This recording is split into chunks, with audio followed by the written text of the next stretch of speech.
Ya. Hola amigos, soy el profe del perrito con sabor a canela. Hoy con un tema súper especial y súper interesante que es la educación inclusiva en ambientes universitarios. Y para eso tengo hoy la compañía de mi colega y gran amigo Julián Rico, que es psicólogo, magíster en salud mental, docente universitario y psicólogo clínico. Bueno Julián, cuéntenos, bienvenido, ¿cómo has estado? Carlos, muchas gracias por la invitación.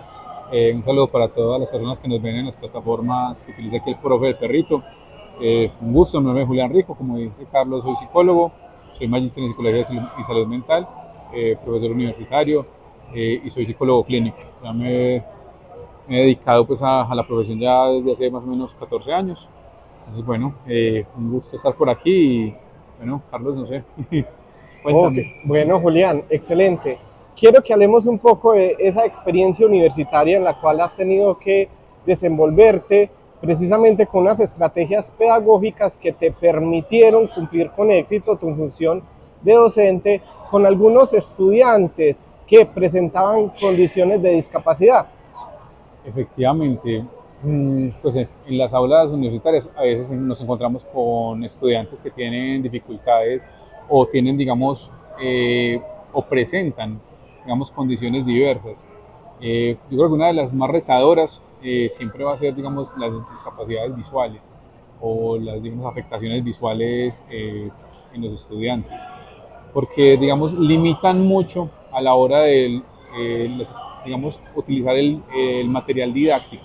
Porque, digamos que durante los últimos años, gran parte de las estrategias han ido enfocadas a, digamos, A lo visual. a lo visual, O sea, son las efectivamente. estrategias tradicionales en las cuales el docente está en un aula de clases, hace unas proyecciones, tiene un material netamente visual y Mm, pues está planeado su clase para un público 100% visual. De hecho, gran parte, digamos, de las clases casi siempre se hacen basadas, digamos, en una diapositiva, una presentación, en videos. Entonces, claro, es como la forma de ir como guiando y dando un trazado en la clase o punto a punto. De hecho, pues ahora porque se utilizan las proyecciones.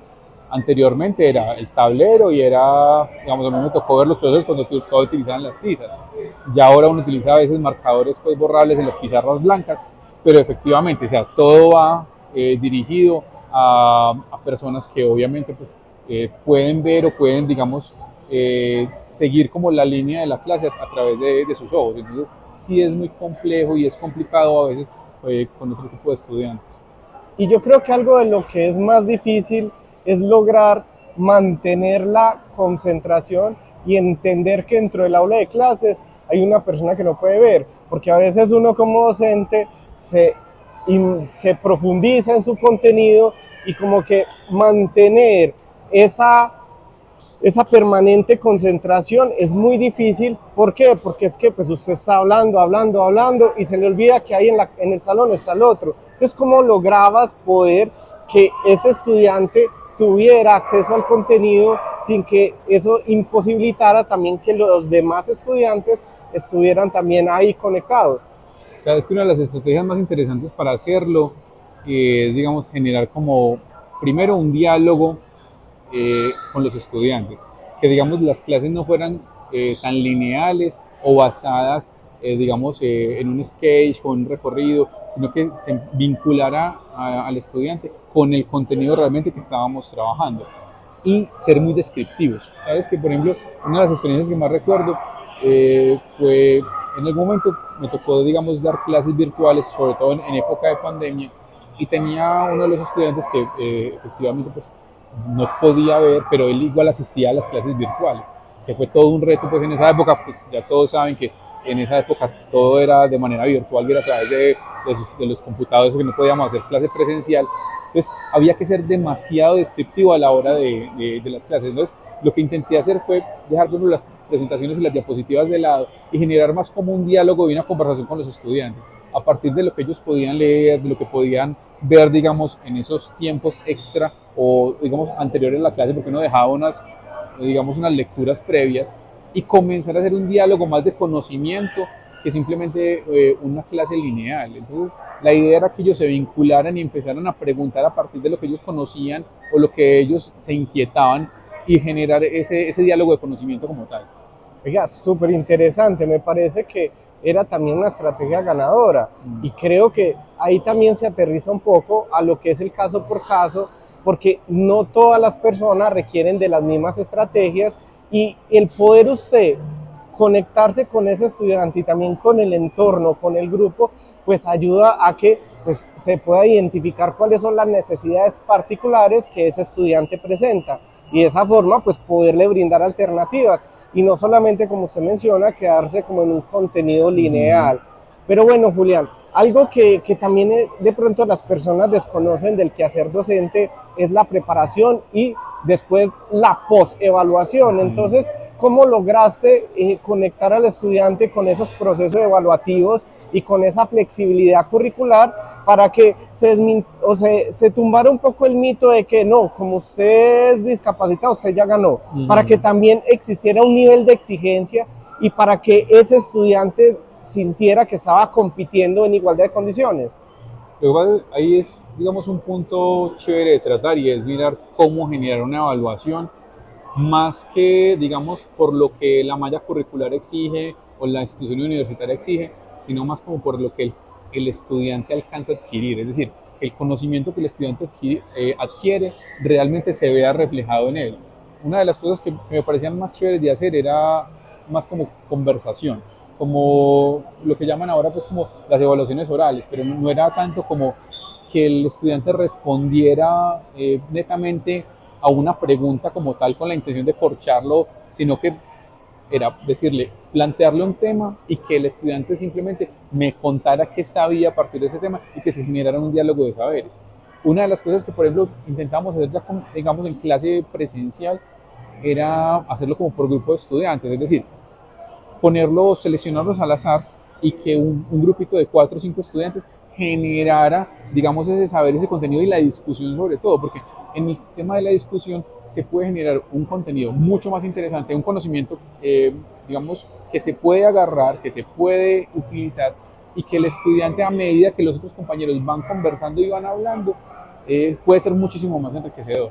Wow, no, me parece súper interesante y mire qué dinámico y a la vez que innovador, porque a veces como que pareciera que lo único que existe o el único mecanismo que existe para evaluar es la hoja de papel con el responda falso verdadero o con ABCD. Entonces en este caso también es importante poder potencializar esas capacidades y esas competencias argumentativas, porque la comprensión lectora y la comprensión de contenidos pues depende también de esas mismas competencias que tienen y es una de las exigencias del medio, el poder tener esa capacidad. No, y lo que se busca realmente en últimas es la interiorización de un tema o un conocimiento específico. De un contenido, claro, Porque perfecto. realmente, pues, a ver, digamos, podemos hacer en las universidades es muy común, digamos, por la cantidad de estudiantes que uno manejan en un aula, que pues, digamos, por lo general pueden ser 20, 30, 40 o a veces en auditorios que se manejan hasta 60 estudiantes, 70 estudiantes. Es muy complejo realizar una evaluación, digamos, tú a tú. Esto, digamos, pues también hay que ser claros y es, uno utiliza ese tipo de estrategias en, digamos, tanto en materias o en instituciones o en lugares que lo permiten, porque también hay unas limitaciones grandes, digamos, por las instituciones, por la cantidad de estudiantes que a veces manejan en una materia. Pero ¿qué intenta uno hacer en estos casos? Algo que no se limite netamente a una hoja de papel, como dijiste tú, o una evaluación donde realmente pues él lo que va a hacer es sacar unas notas, tratar de poner un contenido que él copió y pegó, ¿cierto? Sino que realmente el estudiante pueda dar paso a la interiorización del contenido, es decir, que él pueda conversar con uno y con sus compañeros y dar, digamos, de una manera expresa lo que él sabe, ¿cierto? O sea, Lo que que le dé quedó, lo que cuenta puede de ese utilizar. saber. Exactamente. Ok, no, mire, súper interesante. Y bueno, Julián, creo que también uno de los éxitos que uno dentro del aula de clases puede llegar a tener, obviamente la apreciación y el aprendizaje, es también la integración. ¿Cómo lograste que los estudiantes se pudieran integrar para que esto se convierta en un espacio donde la normalidad es estar ahí, que no se vea simplemente como alguien extraño que ocupa un espacio, sino que es parte del grupo, porque eso también es un aprendizaje para la vida. Pero sabes que a mí me parece que eso no solamente es con los estudiantes que digamos presentan alguna limitación, alguna discapacidad, porque es que realmente sucede con todos los estudiantes en cualquier área y en cualquier salón. Realmente siempre va a haber algún estudiante que va a intentar como extraerse o salirse de, o porque no le interesa la carrera, o porque no le interesa la materia, o porque le cae mal el profesor. Entonces, ¿qué es lo que intenta hacer uno? Empezar a vincularlos a ellos realmente en una conversación, que la clase se vuelva más que, digamos, una cátedra en la que un profesor se para enfrente a, digamos, dar un contenido y hacer un monólogo interno, sino que realmente uno pueda tener, como bien he dicho, una conversación con el estudiante, o sea, a partir de las dudas o las inquietudes que ellos, digamos, empiezan a manifestar, que uno pueda transmitirlo en conocimiento más práctico. A mí me parece que una de las mejores cosas que uno puede hacer es transmitir conocimientos prácticos con el estudiante, porque más allá de una teoría que la necesitan conocer, es cómo la van a llevar o cómo la van a aplicar. A mí me parece que la práctica clínica, o al menos en mi caso, la práctica clínica me ha ayudado mucho con estudiantes de psicología, porque es a partir de casos particulares o casos reales que uno ha atendido, empezarle a mostrar al estudiante qué se puede hacer o qué puede hacer él en algunos casos. Y pues me parece que tiene muy buenos resultados. Y en ese tema, pues ya pues volviendo como a la pregunta que me hacías como el tema de la integración, es eso, es que realmente el estudiante se sienta inquieto, porque la integración es que él se sienta inquieto y que busque conocimiento, que busque acercarse, y no solamente al docente, también a los compañeros, que él, digamos, salga de clase y le pregunte a otros, que intenten, por ejemplo, los docentes a veces hacen grupos de WhatsApp, buscan documentos, buscan videos, buscan libros, buscan cosas, pero más allá de esa búsqueda es que haya una comunicación entre ellos y con el docente para que realmente se genere conocimiento. Ok, no, mire, súper genial y súper interesante. Y yo creo que, pues obviamente cada docente tiene sus propias estrategias y cada docente pues imparte el curso de acuerdo pues también a su propia personalidad y a su propia metodología. Pero me parece muy valioso y muy importante y muy interesante eso que acabas de mencionar, porque la tendencia en la actualidad es al individualismo, es a estar cada quien por su lado, es ni siquiera mirarse, y a veces la misma configuración del salón pues facilita o contribuye con eso. ¿Por qué? Porque son líneas donde lo único que usted mira del otro es la espalda y a veces ni siquiera se conocen. A veces los estudiantes dentro de un aula de clases no saben quién está al lado.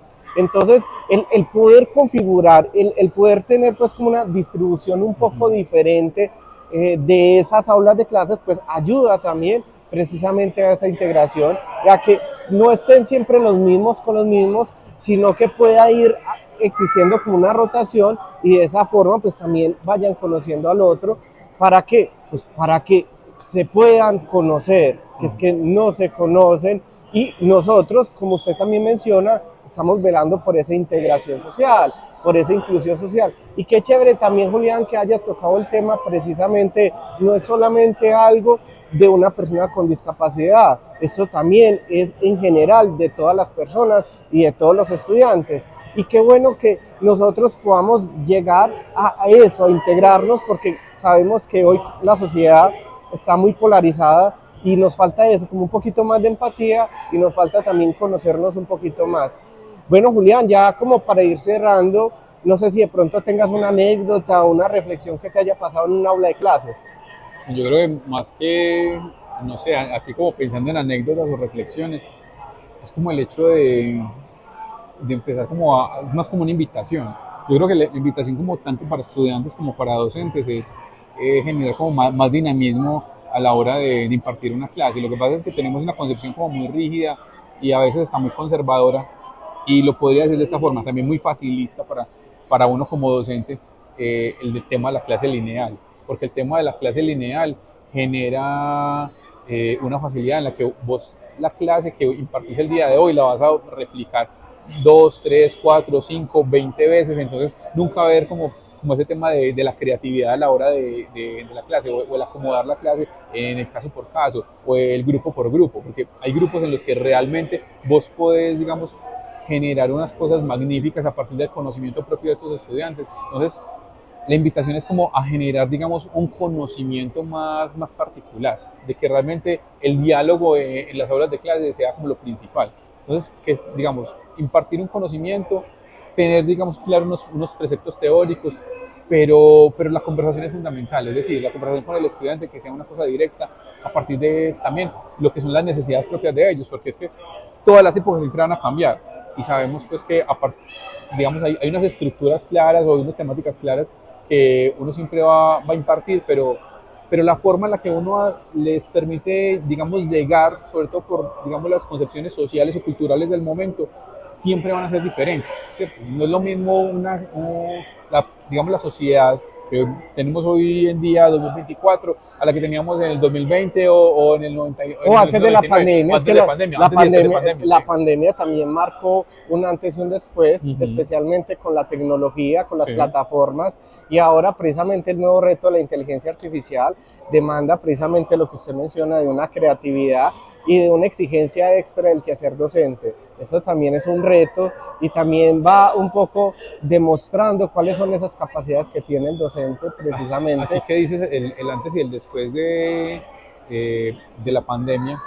Una anécdota, ahora sí la tengo más clara, y es precisamente ahora todos los estudiantes tienen el celular en la mano o la tablet o el computador, y cada vez que tú mencionas algún tema o algún hecho histórico, ellos inmediatamente van y lo revisan.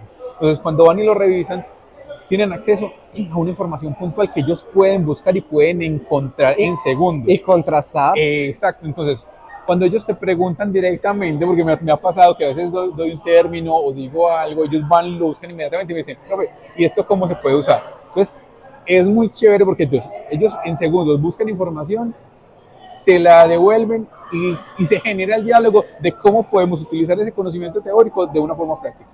Ok, no, excelente.